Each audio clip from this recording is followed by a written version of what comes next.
Hey, salut à tous les amis, c'est Seb, bienvenue aujourd'hui pour une petite vidéo, un petit vlog débrief suite à notre découverte, exploration nocturne et peut-être petite enquête paranormale dans le sanatorium oublié que je vous ai présenté il y a quelques jours, quelques semaines même maintenant, dans la dernière vidéo, le petit vlog d'où est-ce qu'on allait aller. Ça a été tourné, c'est en cours de rendu, comme ici, regardez.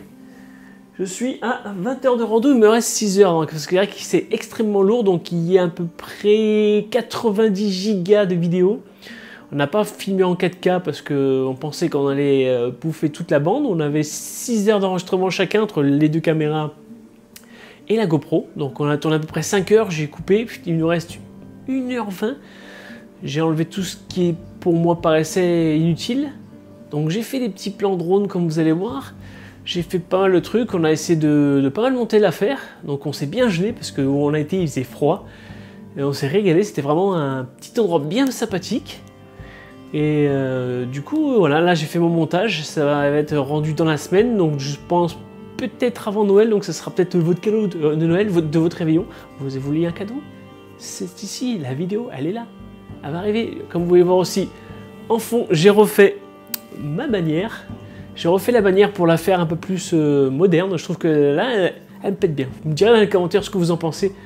Ça me fera vraiment plaisir de me donner votre avis. Donnez-moi l'avis de ce que vous pensez de ma nouvelle bannière, du contenu qu'il y a ces derniers temps dans ce truc-là, dans notre petit vlog. Voilà. Posez-nous des questions que vous voulez. Dans ce vlog, il est fait pour ça. Il est fait pour vous faire le petit débrief de ce que j'ai fait. Donc sans trop vous raconter... Voilà, on s'est bien éclaté, on a fait un bon petit tour. La route était longue, on est rentré dans la nuit, c'était un carnage. On voyait pas à 2 mètres, il y avait de la brume, genre typique film d'horreur. De la brume, les vieux pins, des cerfs au bord de la route, enfin, il y avait tout quoi. Donc on est rentré tranquille, on a pas... Tiens, je recule sur mon siège. Donc là, ce qui est pratique, j'ai une micro-cravate, donc du coup, comme ça, moi, je suis assez à l'aise dans mes déplacements. J'ai la télécommande pour couper la caméra. Maintenant, je l'ai réglé, parce que ça marchait pas sur celle-là, et c'était juste une question de réglage. Donc voilà, je m'éparpille, je suis tellement à fond dans ce que je fais et de vous faire partager que là, on est en train de rechercher d'autres lieux. Je pense que la prochaine fois, on va vous faire un petit fort, un fort très intéressant à côté de chez moi, à 2-3 km. Il y a un vieux fort en fait fin 19e je crois, donc de 1800 et quelques. Et pendant la Deuxième Guerre, les Allemands ont construit 5 bunkers tout autour. Donc il y a des petites galeries souterraines. La dernière fois qu'on y était, c'était inondé, parce que, à savoir que pourtant c'est sur une colline. Le fort est sur une colline, mais dans la galerie souterraine, et ben, c'était plein d'eau. À mon avis, on devait avoir bien 1,50 m d'eau, donc à moins d'avoir des waders, ça n'était pas possible d'aller voir, donc on a juste fait un petit repérage. Donc ce sera voilà, une petite exploration nocturne de petits bunkers, d'un fort. Aussi, le petit château qu'on devait faire, ben, je crois que c'est pas possible, ils ont entamé des travaux d'amélioration tout autour, donc du coup, c'est quitte. On va voir si on peut demander l'autorisation d'aller filmer à l'intérieur. Parce que comme ils sont en train de faire un complexe hôtelier tout autour en fait, et bah, tous les bulldozers sont tout autour de ce vieux château, qui est quand même de 1857, donc c'est vrai qu'il a été intéressant à visiter. Et j'avais fait des petits plans de drone déjà cet été, je me suis dit on aura le temps d'y aller, et voilà. Si je peux pas le faire, on peut pas le faire, je vous mettrai au moins les petits plans de drone de ce que j'ai vu. C'est vrai que ça m'embête un peu. On en a un gros à aller faire qui est à peu près à 4h50 de route d'ici, donc ça c'est à voir, ça à planifier. Mais on a quelques petits trucs à aller voir, donc c'est vrai que dans ma région il y a beaucoup de châteaux en ruine, donc on peut faire ça aussi, ça me plaît bien tout ce qui est historique, c'est vrai que j'aime beaucoup l'histoire, donc c'est pour ça que, comme je vous le dis souvent, parce que j'aime bien me répéter, c'est vrai que cette chaîne c'est Paranormal Activity, donc il n'y a pas que du paranormal, c'est surtout de l'exploration nocturne et des lieux qui ont une histoire. Là, je peux très bien aller faire le château d'Hyères, parce que voilà, le château d'Hyères qui est à côté de chez moi, là c'est une ruine, qui est de 1100, donc il y a presque 1000 ans le château, c'était un gros truc hein, qui a été démantelé par le roi à l'époque parce qu'ils estimaient qu'ils avaient trop de pouvoir. Mais du coup, il reste des remparts et tout, ça peut être sympa à faire soit je le fais en vlog journalier, ou je vous le présente en jour. Ils ont fait une villa à côté de style un peu architecte qui est classée monument aussi. Ils ont récupéré une partie des remparts, bon c'est vrai qu'il y a pas mal de trucs à... Et je sais que il y a aussi alors faut que je voie ça par contre en mairie, parce que ça appartient à la mairie, il y a un vieux fort templier, donc c'est peut-être intéressant à faire. Ils s'en servent comme musée un peu pour faire des expositions de tableaux, d'art, tout ça. On a quelques lieux sympas où j'habite, mais ça à voir, donc là on peut demander autorisation à filmer de nuit dedans, à voir si quelque chose se passe ou pas. C'est vrai que c'est assez vaste, mais moi dans ma région du sud-est, c'est beaucoup des ruines. Voilà, il y a beaucoup de châteaux et de forts. Soit c'est des ruines, soit c'est des forts militaires qui sont occupés encore par les militaires, soit ils sont fermés, soit ils sont transformés en musée. Voilà, on n'a pas grand-chose à se mettre sous la dent, d'abandonner entre guillemets. On a quelques petits lieux... Putain, j'arrête pas de reculer cette chaise. On a quelques petits lieux sympas, mais c'est vrai que je vous avouerai que c'est pas évident d'avoir l'accès. Les gens sont assez réticents. On dit oui, on vient filmer. Oui, mais qu'est-ce que vous filmez? Pourquoi? Comment? C'est vrai que voilà, ils disent c'est des jeunes, qu'est-ce qu'ils vont faire? Mais bon. Peut-être qu'à force de faire des vidéos, que je leur montrerai, ils verront bien qu'on n'est pas là pour dégrader tous les lieux que ce soit. Comme le premier Sanatorium qu'on a fait, où j'ai su retourner pour faire un petit tour. Plus ça va et plus c'est un carnage. Donc, mais on doit y retourner pour mener une enquête. On y sera 3 cette fois. J'irai avec une personne qui est bien sympathique, qu'on a rencontré la première fois d'une exploration nocturne. Depuis, on a sympathisé, on joue ensemble à Xbox One. Et je lui ai dit que la prochaine fois que j'irai à Pierrefeu, je l'appellerai et on irait ensemble mener l'enquête à 3. Donc il reste le Sana. On essaiera de retourner dedans et puis tout ce qui est annexe, qu'on n'a pas encore, qu'on pourrait aussi faire en... Ça peut être sympa quand même, le complexe est assez... Voilà, c'est vrai qu'il est assez chargé en histoire. Bon, pour le moment, nous, on a récolté seulement quelques... Pas de PVE, ni de trucs suspects, pas de courant d'air, pas de bruit. Enfin, là-bas, pour moi, on a vu des orbes hors machin. Après, si vous voulez... Alors, je vous les mettrai peut-être à vous de me mettre dans les commentaires si vous êtes plus calé que moi là-dessus. Parce que moi, j'ai l'impression que ça, je sais, pour moi, c'est pas un insecte. Parce que je sais que j'en ai vu pas mal. Il y a 2 moments sur la première vidéo, regardez bien sur la première vidéo, vous me direz. Je vous laisse découvrir, ça vous mènerez l'enquête comme ça.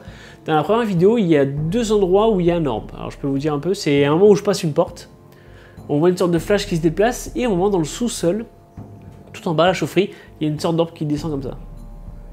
Mais c'est à vous de dire où est-ce qu'il est, où se trouve-t-il. Donc voilà, tiens aussi, j'ai modifié, je peux pas vous le montrer là. Voilà, j'ai fait quelques modifs de mon support d'épaule, pour ceux qui veulent savoir comment c'est foutu. Donc là, voilà, mon petit flash qu'on se sert souvent. Ça, c'est mon H2, mais j'ai pas encore testé. Regardez, hop. C'est mon H2 avec une suspente un peu amovible, la GoPro qui est là, et la petite lampe Polaroid, alors qui est infrarouge. Alors si vous savez aussi, dites-moi dans les commentaires, si vous savez, c'est juste pour moi, là, ce qui est bien foutu. C'est lourd, bordel. Ah oui, j'ai changé ça aussi, attendez. J'ai changé, on va le voir comme ça, je pense. Voilà, ces barres-là, en fait, à la base, c'est pas ça. À la base, c'est ce petit truc-là, qui est posé comme ça, ici. Et donc, on sait pour poser la caméra. Mais du coup, j'avais acheté ces petits supports sur Amazon, là, qui sont montés sur Coulisso. Je vais mettre comme ça, sur Coulisso, et du coup, on peut mettre la caméra là. Et j'ai trouvé que c'était beaucoup plus pratique et plus costaud, vu que c'est en acier. Ça me permet d'être plus costaud, donc ça se met bien l'épaule comme ça. Et pour ceux qui ont jamais vu, voilà, ça se met comme ça. Je ne suis pas le seul à le faire, mais vous l'avez vu déjà dans les... Mais bon, c'est vrai que c'est assez... même si je l'attache pas, entre guillemets, ça reste assez malléable. On est assez tranquille. Donc voilà à peu près pour les petites modifs. La magie du cinéma et des montages, voilà, on se déplace, hop, ni vu ni connu. Donc je vous ai montré mon matos à peu près, enfin mon support d'épaule, pas tout ce que j'ai, si je vous sors tout mon attirail, là, mon appareil photo, les caméras, les machins, les bidules. On n'a pas fini. Mais voilà, mon petit support d'épaule modifié qui a l'air beaucoup plus stable. La dernière fois que j'ai filmé, j'ai eu un petit problème. J'avais un support comme ça, mais il était souple. Alors du coup, la caméra, la GoPro, ça faisait « Hey, salut, je saute !» Donc du coup, j'ai trouvé ça sur Amazon pas cher. J'en ai pris 2. À la base, c'était pour mettre un sur un et l'autre sur l'autre caméra. Et je me suis dit, tiens, en faisant comme ça, et j'ai l'impression que ça a l'air bien pratique. Donc en deuxième support d'épaule, Kevin, je pense qu'il fera pareil. On modifiera en fur et à mesure, en fait, en avant, parce que comme on essaie d'avoir un flash lumineux, le phare nocturne, je sais plus si je vous ai dit, voilà, le truc qu'il y a sur la Polaroid, c'est juste un filtre infrarouge. Alors ce que j'aimerais se trouver, c'est juste si ça se vend des rouleaux. On peut le faire avec des pellicules, mais le problème d'une pellicule photo, c'est que c'est petit. Parce qu'au lieu d'acheter un truc à je sais pas combien, là on trouverait une sorte de rouleau infrarouge. On découperait le carré, puis on le mettrait sur le cache du phare en dessous. Donc du coup, on passera un infrarouge, on met le cache, et on a carrément un phare qui éclaire tout en infrarouge. Franchement, ça c'est génial. Mais moi, je me suis toujours posé la question, on a essayé, on a fait des longues sessions dans le noir, juste pour hors caméra, pour se mettre dans le truc.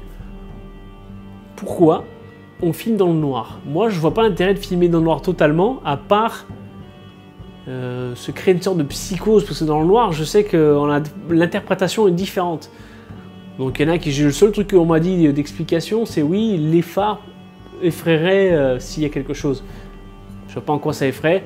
Souvent les témoignages, c'est en plein jour. Il y a des gens qui se badent en plein jour ou en pleine nuit où les gens se badaient la nuit avec des lampes torches. Et ils ont entendu et vu des trucs. Donc je ne sais pas pourquoi nous, en filmant, on ne verrait pas les choses avec une torche. Donc si vous, vous avez l'explication plausible, bah dites-le dans les commentaires, voilà, c'est fait pour, on peut interagir, il n'y a pas de problème. Pourquoi on devrait filmer entièrement dans le noir? Est-ce que c'est pour s'immerger plus? Mais bon, en étant calme, en se posant, on peut très bien s'immerger tout en voyant. Pour moi, voilà, le noir, ça crée une psychose, ça crée l'effet de... On se fait des films, en fait. C'est pour ça que moi, j'éclaire toujours. J'ai essayé dans le noir, mais on a la portée du flash est pas terrible, c'est vraiment bien pour une petite pièce, mais quand on commence à explorer des gros trucs, c'est vraiment pas... C'est pas assez... ça éclaire pas assez loin. Voilà, on n'a pas assez de portée, j'ai pris une petite torche aussi, pas terrible. Le vaisseau est trop concentré. Donc ça à voir, donc c'est vrai que c'est bien filmé dans le noir, mais franchement l'intérêt je le vois pas. Moi j'aime bien qu'on voit bien tout autour, ce que vous voyez bien, parce que c'est vrai que l'infrarouge on voit bien quand même, hein. Mais d'avoir les vraies couleurs, les détails, comme j'aime bien l'historique, donc tout ce qui est la vieille pierre, les peintures qui se dégradent, c'est joli tout ça. Même si c'est... Enfin c'est joli, qu'est-ce que je veux dire, c'est de l'art quoi, de l'art naturel. Donc on s'est régalé à tout ça, donc au fur et à mesure on investit, on modifie nos trucs, on fait des plans, des nouveaux plans caméra. Là j'ai bidouillé mon éclairage là que j'aime bien, franchement il est super cool parce que c'est un spot LED et j'ai découpé sur du PVC, une sorte de PVC blanchâtre qui sert pour faire les enseignes. Donc, du coup ça me fait un éclairage beaucoup plus diffus et je trouve que c'est pas mal, on voit bien mon M, le M du mal.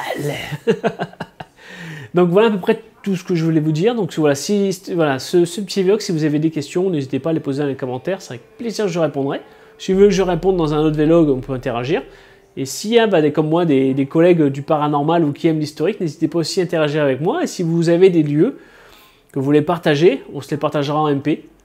Parce que je veux pas que... Et je regarderai d'abord ce que vous faites comme travail, parce que je veux pas donner les lieux à des gens qui massacrent tout, ça me dégoûte quand je vois ça. Le lieu qu'on a trouvé là-bas, il est génial, c'est qu'il est tellement paumé, il n'y a personne qui le fracasse. Il y a des gens qui font de l'airsoft dedans, mais sans plus, voilà.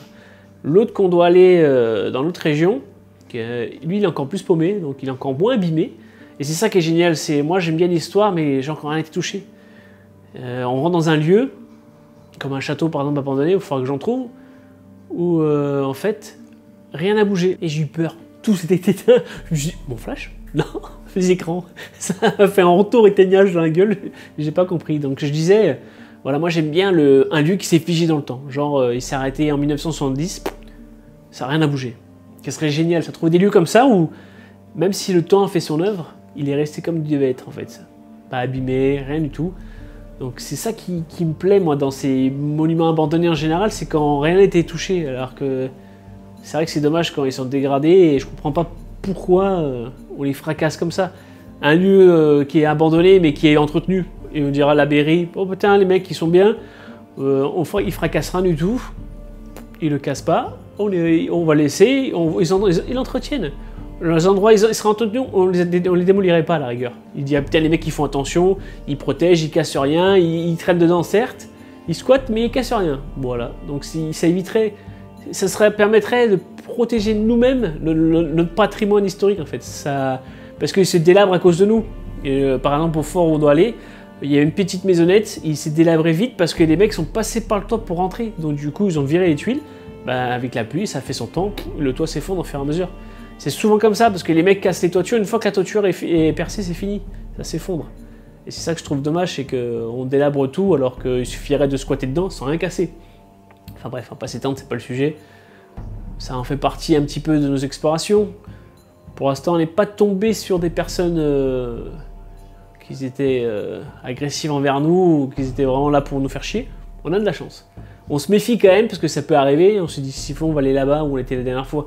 On va se faire agresser par des mecs parce qu'on vient chez eux, on vient les emmerder. Non, il n'y a personne. On a vu des chasseurs passer, nous ont regardé, nous ont dit qu'est-ce qu'ils font les mecs avec leur drone là. Mais rien de méchant quoi. Les vaches à côté, meux et tout, nickel. Enfin sur ce, voilà à peu près ce que je voulais vous dire. Bah, sinon je vais vous souhaiter une bonne fin d'après-midi, une bonne fin de soirée selon mise à jour de mise en ligne de la vidéo. Et j'espère que ça vous aura plu ce petit vlog explicatif de ce que je vais faire, ce que je veux faire, pourquoi. Si vous avez, comme je dis, les questions, n'hésitez pas dans les commentaires, posez les commentaires, mettez un pouce, partagez le maximum avec vos amis. Et voilà, faut rester unis et soudés. Si vous avez les moindres lieux, n'hésitez pas à me donner aussi un MP.